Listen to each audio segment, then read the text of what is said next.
visual culture itu berkembang dari art history sendiri gitu. Jadi ya itu yang seperti saya bilang tadi, jadi kayak memang ada history sejarah-sejarah seni tertentu dari abad ke abad, tapi kita baca secara berbeda gitu. Jadi itu yang dibuka lah gitu ya waktu itu. Kenapa saya nyari tahu tentang Bali, karena banyak orang luar yang menulis tentang Bali itu. Balik lagi kan. Halo sahabat weekend.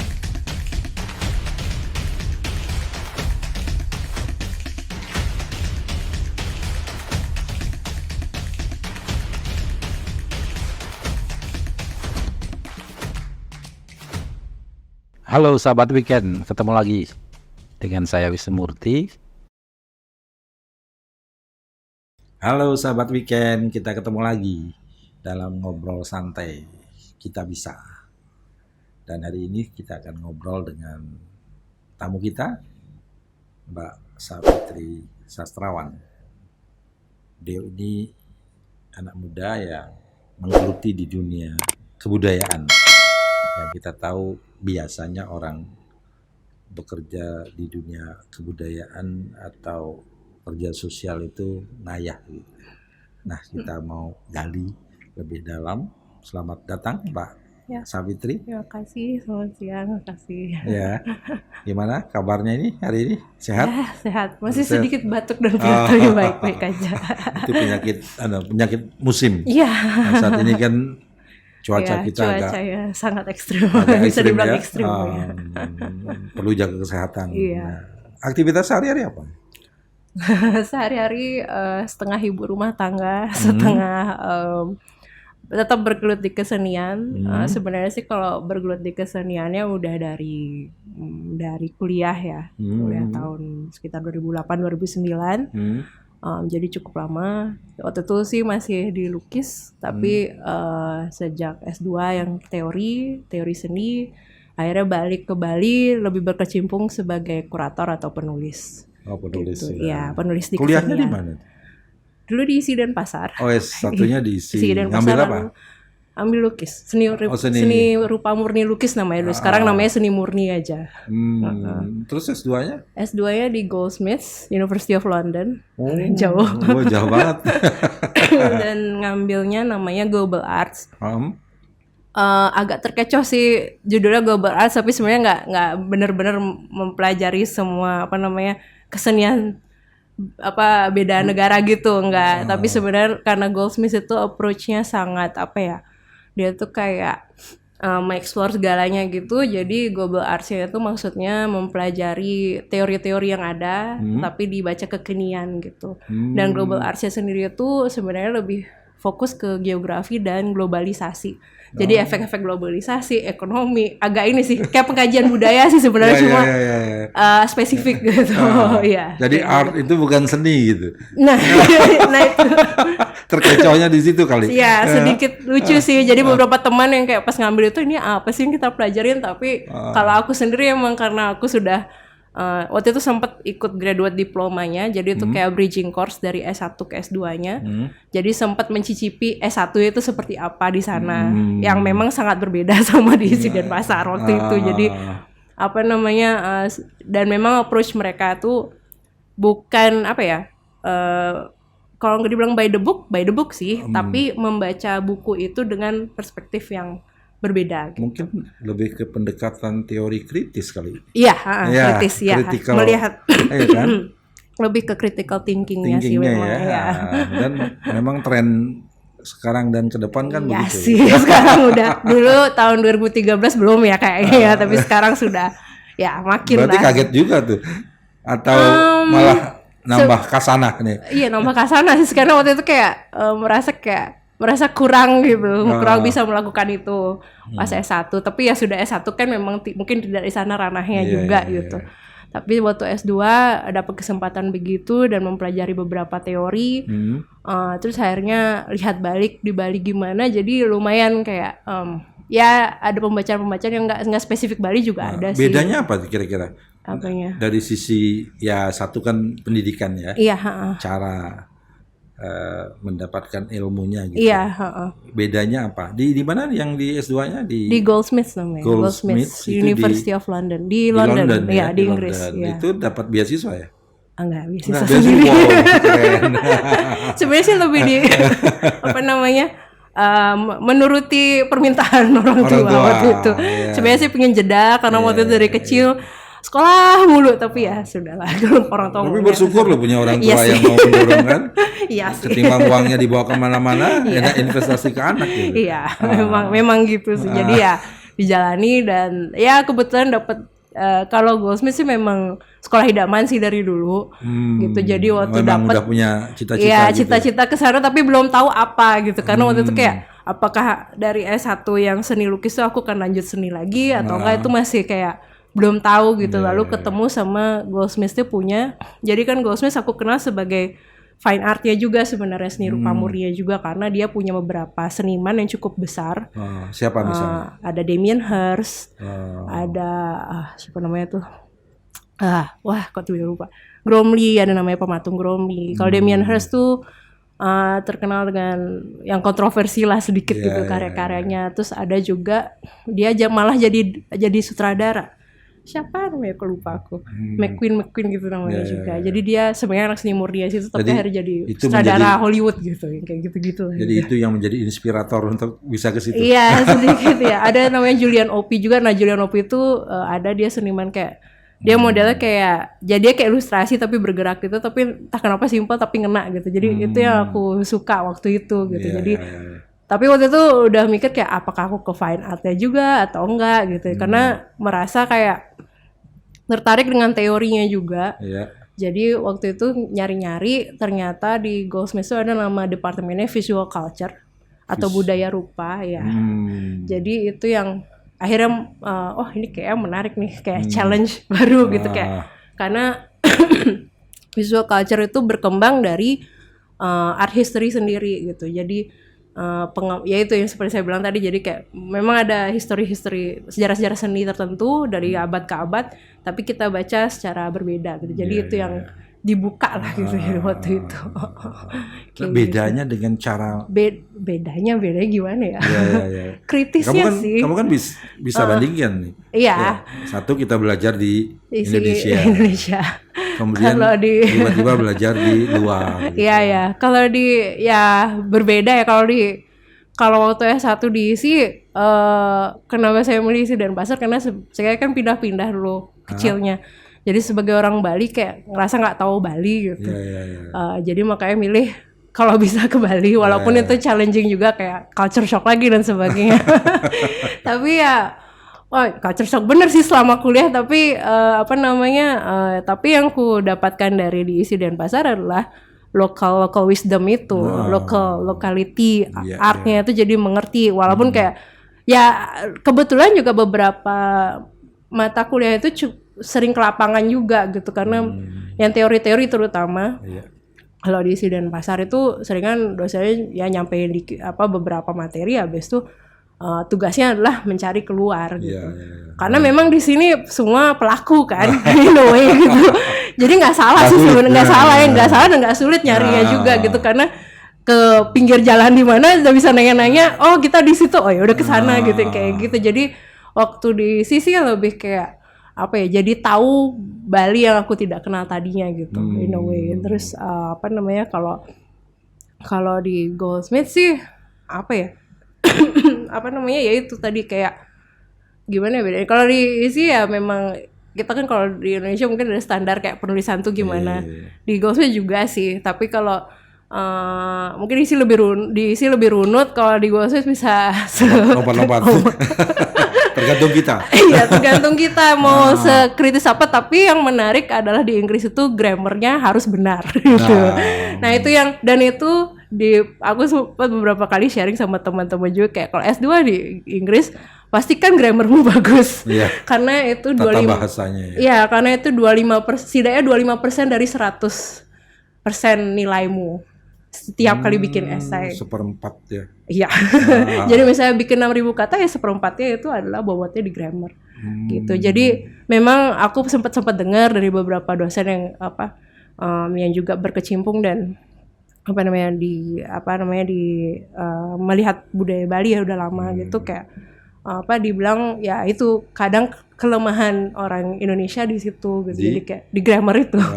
Jadi kayak grammar dan British academic writing itu kan harus kayak pro con udah gitu gimana gitu. Itu yang kadang kita memang itu sangat tricky sih sebenarnya juga. Saya juga jadi harus belajar banyak juga waktu itu, malah sampai les lagi karena merasa kayak kurang gitu. Jadi emang di bobot-bobot nilainya itu adalah cukup clear ya gitu bobot-bobot nilai. Kalau di sini kita kadang nggak tahu ini bobot nilainya di mana sebenarnya gitu. Tapi kalau di situ cukup clear, memang dikasih tabel setiap kali kita ngumpul essay itu dikasih tabel. Kamu di sini segini gitu. Jadi total gitu ya. Jadi waktu itu kayak ya itu kalau nggak salah selain grammar adalah salah satunya adalah tentang argumentatifnya itu. Jadi dan itu triknya adalah di kata-katanya sebenarnya gitu. Jadi yang menunjukkan pro-nya itu pakai kata apa, dimulai dengan kata apa, kalau against-nya dengan kata apa gitu. Jadi kayak gitu ada sebenarnya trik-triknya gitu. Memang bahasa itu kan menunjukkan siapa kita gitu. Iya, itu dia. Kan? Tata bahasa yang baik itu akan komunikasinya juga akan menjadi baik. Iya. Mungkin itu entry point yang kamu dapatkan ya di samping ilmunya. Iya. Ya itu agak kebawa sampai sekarang juga kan, jadinya gitu. Dan harus dong gitu ya. Kan jauh-jauh belajar kan harus membawa sesuatu. Iya. Kalau saya sih melihat lengkap gitu. Diisi kita dapat local knowledge lah. Iya. Kalau di sana dapat global knowledge. Iya. Gitu, ya kan? Ini antara lokal dan global kan harus dipadukan. Iya, dipadukan. Nah, kemudian tertariknya ke budaya berarti ya. Nah, kenapa tertarik ke budaya? Kan saya bilang budaya ini ngayah ini. Gimana ceritanya itu? Itu kegelisahan anak remaja waktu itu. Berat banget kegelisahannya. Identitas sebenarnya waktu itu kegelisahannya. Jadi saya kan kebetulan SMA waktu itu di London juga karena di London. Iya, karena bapak di Cambridge jadi penempatan kemana-mana. Jadi waktu itu kebetulan lagi tinggal di London, SMA di sana dan ngambil namanya A-level. Mungkin kalau yang familiar dengan sekolah internasional pernah denger ya gitu. Jadi kayak A-level itu saya ngambil art. Nah, terus di sana itu jadi sebenarnya pemikiran kritis yang saya dapatin di Goldsmiths itu sudah ada dikit-dikit waktu SMA juga gitu. Walaupun di SMA masih jauh lebih sederhana bentuknya gitu. Dan pas ngambil art itu ada satu tema aku lupa apa. Jadi itu kayak untuk ujiannya. Jadi terus jadi kan kalau art A-level art kita udah mendevelop kayak ide-ide dari awal terus akhirnya nanti jadi tugas akhirnya apa gitu. Nah, waktu itu saya ngambil tentang tari Bali. Karena kebetulan malah rajin belajar tari Bali malah di luar. Waktu di Indonesia apa ini malas banget. Tapi waktu itu mungkin ya udah mulai terpantik kayak sebagai saya orang Bali tapi nggak tahu apa gitu. Orang Bali kan identik bisa nari Bali. Nah, itu udah salah satunya juga kan. Nah, terus habis itu sempet kayak nggak tahu gimana diajak ke lecture gitu di SOAS dan cukup berat gitu sebenarnya bahasannya, cuma akhirnya membuka mataku kayak Bali yang ku kenal itu seperti apa gitu, yang kayak gitu. Jadi dari situ sih sebenarnya jadinya kayak tertarik dengan budaya Bali sih pertamanya. Apa-apa kayak kebiasaan kita atau ya sebenarnya kebiasaannya udah dipupuk juga sih sebenarnya dari kecil, cuma kan cuma ngelakuin nggak ngerti apa, jadi mulai bertanya-tanya lah. Ya akhirnya keisi terus kayak tahu lebih banyak gitu. Jadi ya setelah itu nggak tahu ya, mungkin karena zaman makin modern terus aku kayak penasaran dulu tuh seperti apa sih dan apakah ada kayak wisdom yang sebenarnya masih relevan nggak gitu, masih sebenarnya masih apa ya bisa sesuai lah sesuai dengan konteks kekinian jadi dari situ sih. Dan ya di dalam kebudayaan kan ya pasti ya karena seni sih jadinya kebudayaan sih sebenarnya gitu. Jadi terus ya akhirnya mengerti kalau budaya itu juga bukan kesenian lokalnya aja, tapi juga segala hal yang terjadi gitu. Kayak akhirnya lama-lama mengenal kayak budaya di Bali itu apa, Banjar itu apa, kayak Ngayah itu apa juga. Dan habis itu kebetulan sekarang nikah bersama suaminya dari Pejeng, jadi dia jadi makin dari London ke Pejeng. Iya. Jadi akhirnya ya, tapi sebelum itu juga memang sudah punya pertanyaan-pertanyaan aja sih sebenarnya. Dan mungkin yang jadi entry point sangat kayak penasaran dengan kebudayaan, terutama kebudayaan Bali itu kan menurut saya kebudayaan Bali itu masih kayak banyak yang bisa digali. Karena dalam artian juga kayak malah sekarang penasaran kayak asal usulnya apa gitu, itu terlalu jauh sih sebenarnya. Cuma kayak kita kan udah maksudnya Bali itu terbentuk dengan berbagai halnya sudah kan gitu, entah penjajahan, entah kerajaan, dan ini dan sekarang turisme gitu kan, itu sudah ada proses panjang. Iya, prosesnya panjang gitu. Jadi sangat penasaran kayak sebelum itu apa sih misalnya gitu. Apa yang Savitri lihat ya dalam kebudayaan kita di Bali ya? Banyak sih. Ya, simpelnya apa gitu? Kenapa banyak loh di tempat-tempat lain budayanya punah? Iya, itu atau juga. Hilang. Iya. Nah, itu salah satu yang menarik sih sebenarnya juga terus jadinya. Di Bali gitu. kok bisa? Iya, itu dah. Apa yang menurut Savitri bisa lihat? Ini kan pengalaman kita dari luar melihat Bali kan beda. Iya. Dari dalam melihat Bali. Iya kan? Memang ya. Nah, saya selalu merasa di antara sih. Gitu kan? Iya kan? Iya. Dari luar melihat Bali itu beda loh dengan dari dalam melihat Bali. Iya, memang. Gimana kita memberikan kritisasi ya. Kritik lah. Iya. Kritik itu kan tidak harus kritik kan dalam rangka merespon perubahan. Iya. Apa yang Savitri lihat? Kalau saya belum banyak baca juga, cuma salah satu buku yang saya baca itu namanya Arsipelago. Jadi memang saya memang tertarik dengan pengarsipan juga jadinya ya gitu karena ini. Dan salah satu yang disebut adalah memang ada kayak kejadian-kejadian di Indonesia, terutama misalnya pas Orde Baru atau apa gitu, yang membuat beberapa kebudayaan di tempat lain malah tidak ada. Ada juga yang karena agama gitu. Jadi sangat sensitif sih sebenarnya gitu ke apa yang terjadi gitu. Dan akhirnya yang menarik malah kok Bali yang paling nongol kayak ketahuan gitu. Ya mungkin karena Bali ya mau tidak mau ya kayak memang kayak diselamatkan ya gitu. Entah dari luar, dari kalau saya lihat mungkin secara sekilasnya ya secara nggak sengaja dari zaman penjajahan ya gara-gara puputan itu terselamatkan gitu kan. Misalnya terus habis itu gara-gara tapi sepertinya kalau kadang kan ada yang ngeluh kayak aduh ini kok kayak banyak banget ini yang ngayahnya gitu lah gitu. Menurut saya ada kok yang juga merasa ya ini memang sudah gimana ya kayak bukan rutinitas sih, maksudnya ritual memang bagian dari kehidupannya sudah gitu kayak turun menurun gitu. Jadi itu salah satu yang lagi tak cari juga sih tentang turun-temurun itu gitu kayak. Nah, kamu kan merasakan sekarang. Kan banyak orang mengeluh gitu. Iya. Padahal sebenarnya itu tradisi yang kalau kita mau dalami dalam rangka mencari jati diri, ketemunya pasti di situ gitu. Iya. Iya kan? Nah, gimana nih memberikan sharing lah kalau edukasi kan terlalu tinggi. Edukasi enggak sih kayaknya. Sharing gitu. Iya. Sharing penyadaran. Iya. Dia kan ini loh gitu. Apa sih dibalik ngayah, apa sih dibalik rutinitas yang kadangkala membosankan atau menjenuhkan. Tetapi di sisi lain kita justru mencari ketenangan di tempat lain, healing dan sebagainya. Padahal leluhur kita udah memberikan loh waktu-waktu healing. Benar. Sebenarnya gitu. Sebenarnya kalau dicari-cari tuh banyak sekali gitu kan. Jadi ya salah satu yang saya lakukan ya kebetulan baru-baru ini memang ikut satu kelas gitu. Jadi saya punya podcast juga namanya Rupa Bali. Oh, nanti kita gantian ya. Apa namanya? Rupa Bali. Rupa Bali. Iya, jadi saya nanti kita gantian. Iya, boleh. Nanti saya jadi ya, boleh. Jadi tamunya. Ya jadi kebetulan Rupa Bali Podcast baru-baru ini bikin satu seri yang masih dikembangin sih juga, namanya Turun Temurun, cerita Turun Temurun. Jadi di situ beda dengan Mulek itu ya.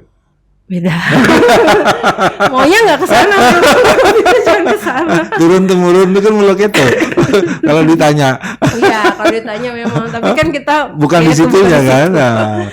Jadi mau mencari kayak tapi kebetulan narasumbernya pengennya perempuan sih. Jadi kayak pengen tahu cerita-cerita dari perempuan Bali tentang apa ya? Itulah cerita turun temurun dari sisi macam-macam sih kesenian dan kebudayaannya gitu. Jadi waktu ini kita sempat udah ya salah satu yang menjadi ketertarikan saya adalah lontar juga. Itu gara-gara kerja dekat sini di Danes Art Franda bersama Pak Popo.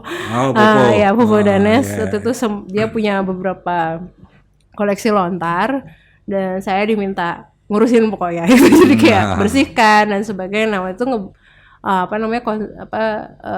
konservasinya itu bersama teman yang memang berkecimpung di bidang itu, namanya Bli Guniase, mungkin pernah dengar, sama Chandri ada namanya, terus ada Guseka. Jadi seringan bertiga sih, sempat dia bawa mahasiswanya juga gitu. Nah dari situ saya jadi belajar juga gitu, oh ternyata lontar sempat nyebut ini nyebut itu gitu, kok kita nggak banyak tahu juga gitu ya. Jadi kayak dari situ terus waktu itu kebetulan jadinya episode yang kita udah bikin tuh sama Chandri dan kita bahas tentang sastra itu, dan sastra itu sangat banyak kan, bukan maksudnya kadang kan sastra kita identikan dengan cerita aja. Tapi memang sih cerita, tapi cerita itu banyak apa ya ada isinya. Ada cerita tentang ketuhanan, cerita tentang keturunan, babat. Ini kebetulan kemarin kita bahas itu. Oh, oke. Tentang babat. Oh, babat ya. Dan luar biasa sebenarnya kekayaan ilmu itu sebenarnya. Ilmu sebenarnya ilmu yang tidak kalah. Sangat. Dengan apa yang kita baca di dunia luar, dan bahkan ilmu kita itu kan banyak diteliti oleh orang itu luar juga. Dan dipakai. Itu lucu ya juga. Lucu kan? Gitu, ya. Jadi memang salah satunya itu yang mencoba. Jadi dari Rupa Bali. Sebenarnya Rupa Bali dibuat waktu itu karena kegelisahan. Kadang ada diskusi-diskusi seni. Mungkin karena memang orangnya itu aja ya. Jadi kadang ada kayak pertanyaan yang saya dengar 10 tahun lalu diomongin lagi gitu. Jadi kayak kenapa ya? Jadi merasa pingin kayak mengarsipkan, mendokumentasi secara digital percakapan-percakapan yang menarik lah gitu untuk kita pakai ke depannya juga atau referensikan ke depannya. Nah jadi ya akhirnya Rupa Bali emang memulainya di seni rupa, di lukis terutama. Tapi akhirnya dan memang karena seni rupa lukis juga jarang yang mendokumentasikan seperti itu gitu. Kelemahan kita kan itu juga kan. Jadi tapi saya memang ingin membuka Rupa Bali itu ke pertunjukan juga, ke sastra juga dan sebagainya. Nah yang lagi satu juga saya ikut di namanya Gurat Institute. Institute. Itu adalah kolektif komunitas yang nama legalnya itu Komunitas Budaya Gurat Indonesia. Tapi nama bekennya Gurat Institute. Dan Gurat Institute nih kita sekelompok teman-teman penulis periset di kesenian dan budaya rupa itu. Nah di situ kita juga dari tahun 2020 lah pandemi lumayan intens dapat beberapa proyek yang memang membahas gimana ya istilahnya, kayak membahas kembali hal-hal tentang Bali gitu. Jadi waktu itu sempat nyentuh, sebenarnya mereka sudah punya beberapa riset dari tahun 2014. Saya ikutnya 2019 di sana. Jadi ada beberapa riset yang agak tertunda gitu karena mereka dosen, kesibukannya masing-masing lah gitu. Dan akhirnya bisa ke publish gitu. Dan tapi memang kita di situ ya secara digitalnya jadinya lewat Instagram misalnya gitu, bikin kayak kilas-kilas gurat, membahas sedikit tentang bukunya misalnya kayak gitu-gitu. Jadi jadinya ya dengan Gurat Institute sendiri jadinya punya ada teman-teman yang bisa diajak ngobrol lah juga, jadi kayak untuk tentang perkembangan kebudayaan yang lama ke sekarang terus ke depan gimana gitu, kayak gitu. Ya. Bicara tentang kebudayaan kekinian lah. Ada nggak tali temalinya gitu yang Safitri temukan gitu? Kan ada teori yang mengatakan bahwa apa yang terjadi sekarang itu tidak bisa kita lepaskan dari peristiwa sebelumnya. Iya. Ada semacam benang merah gitu. Oh iya. Ya, kadang-kadang orang kan yang dulu tuh jelek. Kan ada juga kan cara pandang, cara pandang itu. Ya, gimana menurut Sawitri? Kalau itu pasti ada ya, maksudnya, dan itu dari berbagai hal ya. Aku rasa dari kalau kayak apa ya? Mungkin kalau ngomongin apa ya kira-kira mungkin efek pariwisata salah satunya iya, bisa jadi. Jadi pariwisata Bali itu ada dan tetap ada kan karena ada something wrong tentang Bali, ada sesuatu kan yang mungkin saja tidak ditemukan di tempat lain. Kalau hotel mungkin di tempat lain ada hotel yang lebih mewah. Sebenarnya kan? Kalau infrastruktur di tempat lain mungkin ditemukan infrastruktur yang lebih bagus sebenarnya. Tetapi orang masih tetap ke Bali.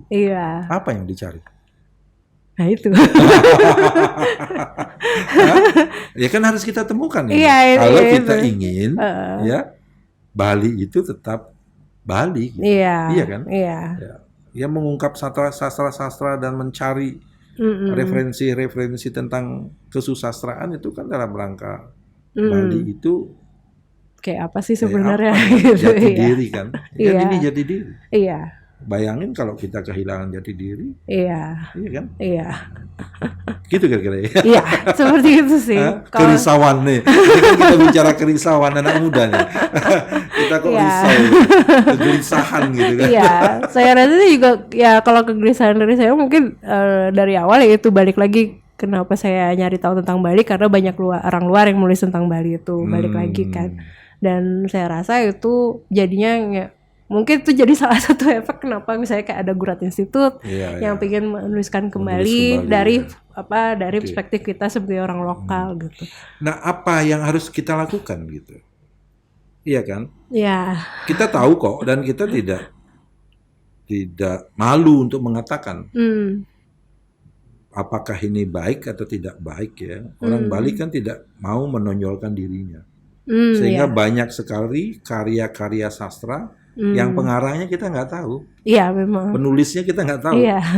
Sementara sekarang orang berlomba-lomba untuk menjadikan hak paten kan? Iya.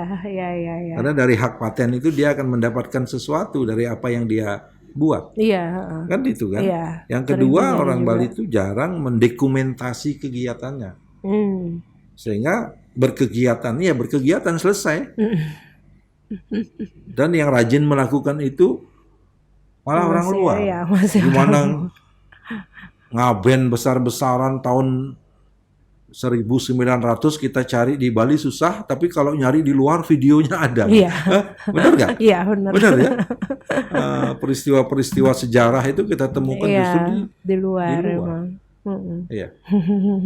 Nah, apa yang Sawitri harus lakukan ini untuk menjawab itu? Kan itu yang penting.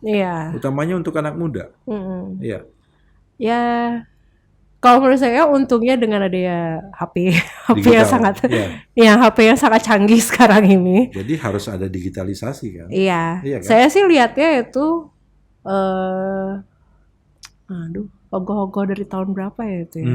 Beberapa tahun terakhir lah, dari sebelum COVID lah. Itu ogoh-ogoh tuh sangat menurut saya hebat ya.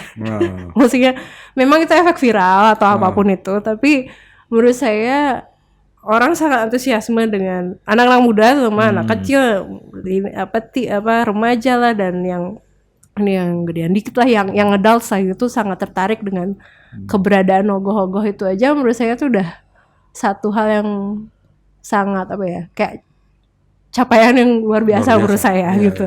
Dengan transformasi lah. Transformasi budaya. Itu kan salah satu transformasi budaya yang ada di Bali juga kan gitu. Jadi menarik banget, kita mau menyambut Nyepi tahun baru dan mereka sangat antusiasme dengan ini. Dan itu dilakukan oleh anak-anak muda. Jadi dengan adanya mereka ada di, maksudnya ya kita lihat Instagram aja lah misalnya, atau sekarang ada TikTok ya juga, tapi dengan mereka men-share itu langsung gitu, kayak tahu wah ini yang pembuat Ogoh-Ogoh ini udah sampai sini atau apa gitu, jadi kayak menurut saya itu salah satunya sih, satunya yang akhirnya ternyata kamu peduli ya sama budayamu, dan aku senang lihat ya gitu kan, apalagi ini juga bagian dari seni kan, kesenian juga sebenarnya, walaupun kadang sayangnya sama orang luar lagi nih, orang di luar Bali, masih di Indonesia menganggap mungkin Ogoh-Ogoh tuh bukan bagian dari kesenian yang fine art misalnya gitu, tapi nah itu di Bali itu sebenarnya banyak sekali seni, ya seninya memang komunal, dan ada juga yang mungkin di galeri gitu misalnya, sebenarnya itu keduanya ada gitu, dan kadang itu mungkin tidak dilihat, tapi senangnya anak-anak budaya misalnya dengan Ogoh-Ogoh sangat tahu gitu perkembangannya. Sekarang kebetulan ada museum yang malah mendokumentasikan Nyepi itu termasuk dengan karya Ogoh-Ogoh dari beberapa yang dibilang expertnya lah gitu. Jadi berarti kan ada capaian lagi nih gitu. Dan ya menurut saya sekarang udah ya mungkin dengan terbantunya adanya gadget ini sebenarnya bisa banget itu kayak dikumpulkan. Dan ya mungkin bisa menjadi satu ya sudah menjadi platform yang bisa mendigitalisasi kebudayaan itu sendiri sih sebenarnya gitu. Saya pikir udah lakukan itu. Sudah ke sana sih. Sekarang mencoba TikTok. Tapi kan harus dijawab nih. Kegelisahan itu kan nggak boleh gelisah terus nih. Iya, salah satunya lewat. Sebenarnya kalau saya sih lebih di podcast itu aja sih dulu, di Rupa Bali Podcast itu, dan kemarin ya sama teman-teman Gurat ini sih saat ini gitu. Kalau yang saya nggak bisa juga yang viral-viral itu Pak, jadi kayak kemarin kayak sempet kayak TikTok lagi apa nih lagi, belajar lagi gitu. Semua nyoba Instagram Reel, ini katanya mirip sama TikTok ya, gitulah yang gitu-gitulah. Jadi kayak sebenarnya ngedit video tuh suka dari dulu. Itu kan sebenarnya mengedit video kan intinya. Mengedit video menjadi singkat, menarik dan padat karena ya memang ada kata-kata zaman dulu dari ada namanya seniman Amerika namanya Andy Warhol, dia bilang everyone will be famous in 15 minutes in the future. Sekarang 15 seconds saja cukup. jadi itu sempat yang kayak jadi perdebatan diri juga, ini gimana mau mengemas semua dalam 15 detik misalnya, karena itu span of time-nya segitu kan anak-anak sekarang gitu, yang makin muda yang makin saya dengar juga anak-anak muda nggak seneng yang panjang-panjang, itu juga. Tetapi sebagai seorang seniman budayawan dan suka video, nyambung nggak informasinya? Ada beberapa yang menurut saya ngena. Jadi malah pengalaman saya bukan di Bali ya, baru-baru ini malah di Jogja. Karena di Jogja tuh jadi di Bali ini di keseniannya ya, di seni rupanya terutama itu memang sangat sedikit lagi yang mendokumentasi. Lalu misalnya kalaupun ada liputan itu masih sangat media based, maksudnya media besar gitu. Jadi kalau media kecil misalnya kayak di Instagram atau TikTok itu masih sangat sedikit. Bahkan mungkin tidak ada kadang gitu. Jadi kalaupun ada sebatas foto. Jadi bukan di form video itu, belum sampai sana. Nah, waktu saya di Jogja kemarin sempat mengkurasi pameran. Nah, itu malah banyak di Jogja. Jadi kayak wah, ini kayak bukan 1, 2 malah 5 gitu ya. Setidaknya mengcover tentang pameran. Dan mereka walaupun kayak seniman-seniman yang lebih senior di sana bilang kayak nyebelin kan mereka gitu, kenapa bagus banget loh mereka, to the point. Jadi maksudnya walaupun mereka sedikit men-spoil kayak pameran itu seperti apa, tapi justru kan sekarang itu yang menjadi kayak pemantik mereka untuk ke sana gitu. Jadi tidak mereka dibuat penasaran dulu. Iya, dibuat penasaran. Dibuat penasaran kan dengan video. Kalau dengan foto ya udah foto aja kan gitu. Jadi kayak menurut saya malah ya itu, jadi kayak harusnya lebih banyak lagi kayak gitu. Tapi ya nggak tahu belum tahu siapa yang mau tertarik ke sana gitu. Tapi kan sering juga karena salah potong video, pesannya menjadi Oh iya. Jadi beda ya. Itu udah jadinya kayak Itu kan problem juga kan. iya. Iya sih. Tapi lebih ini nih tahun-tahun Iya. politik nih kan. Iya. Orang pada rame motong-motong Oh, itu kan pembicaraan biar orang. biar ada hoax gitu. Oh, ya, oke. Ya, tapi saya belum nemu sih yang kayak gitu pada kesenian ya. Jadi ya menurut saya memungkinkan banget sih gitu. Apalagi kalau memang sekarang makin banyak yang misalnya ke pameran gitu. Dan mereka punya perspektif, kenapa enggak gitu, sharing lah Ada ilmunya nggak itu? Untuk ya tadi kan bilang kalau dulu itu iklan itu kan 60 detik ya. Iya, Ya. Sekarang dengan 15 detik orang sudah bisa menyampaikan pesan. Ada ilmunya nggak itu? nggak tahu. ya? Mungkin itu media Oh, ya, media saya ya. nggak Nggak kenal ke banget situ. ya.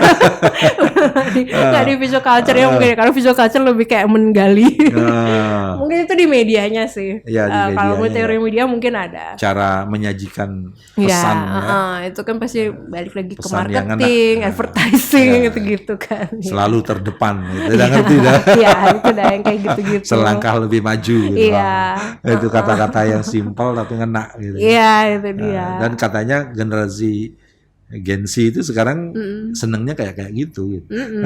Yang simpel, kena tapi bikin penasaran. bikin penasaran. Kayak gitu sih. Nah, Iya. apa yang bisa di-sharing untuk sahabat weekend kita kaitannya dengan digitalisasi budaya kah? Atau gimana kita jaga budaya kah?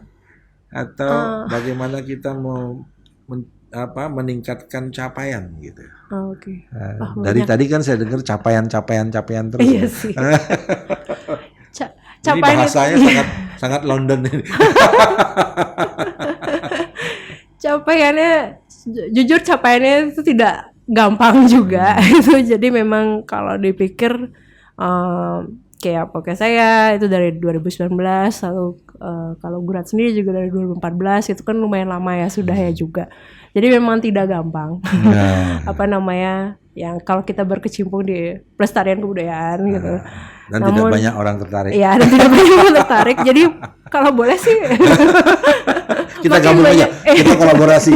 Ayo, kita kolaborasi gitu kan. Kalau bisa sih ya apa namanya apa ya gimana ya, kayak kalau memang tertarik ayo kita sama-sama apa namanya entah digitalisasi, itu mungkin yang paling gampang sekarang digitalisasi. Kalau tahu sesuatu tentang apa namanya daerahmu, mungkin kamu mau promosiin itu Ayo, akan gitu ya. ayo akan sangat menarik gitu untuk kita pelajari sama-sama sih. Kalau menurut saya makin banyak kita tahu, bukan Bali aja, Indonesia tuh masih banyak juga Masih yang banyak. bisa dieksplor. Memang ada kayak apa ya apa sih saya effort belakangan ini mungkin dari entah dari pemerintah atau secara tidak langsung juga dari pemerintah, dari komunitas-komunitas itu banyak banget yang ngelakuin juga. Terakhir terlihat di Pekan Kebudayaan Nasional. Iya. Kebetulan juga itu ada namanya teman-teman komunitas banyak itu dari berbagai pulau juga yang berkecimpung di kesenian dan masyarakat ya. Intinya juga jadi ya kalau ada yang lebih banyak begitu kenapa enggak gitu, menurut saya sih. Saya pernah kok ngundang anak muda yang dia komunitas penjaga laut gitu. Oh oke. Ya. Penjaga sungai. Ya. Oh iya. Karena ya. budaya itu juga kan datangnya dari laut, ada datangnya dari sungai. Iya. Ya. Sungai yang menghubungkan satu dengan yang lain. Iya. Saya pikir keren-keren kok anak muda kita. Tapi banyak mutiaranya masih terpendam. Iya. Belum kita angkat. Salah satunya Savitri. Mudah-mudahan bisa menjaga budaya. Iya, ya. terima kasih. Menjaga budaya melalui digitalisasi. Iya. Sehingga akan bisa dilihatlah oleh generasi berikutnya. Karena titik lemah kita memang ada di dokumentasi. Jadi karya-karya seni yang luar biasa ini. Iya. Terima kasih Savitri. Iya, terima kasih. Sudah hadir. Sehat Iya. selalu. Iya. Sukses selalu. Apa juga. Ya. Oke. Sahabat Weekend, demikian ngobrol santai kita dengan Mbak Savitri Sastrawan. Mudah-mudahan ada manfaatnya. Jumpa lagi pada kesempatan yang lain. Bye-bye.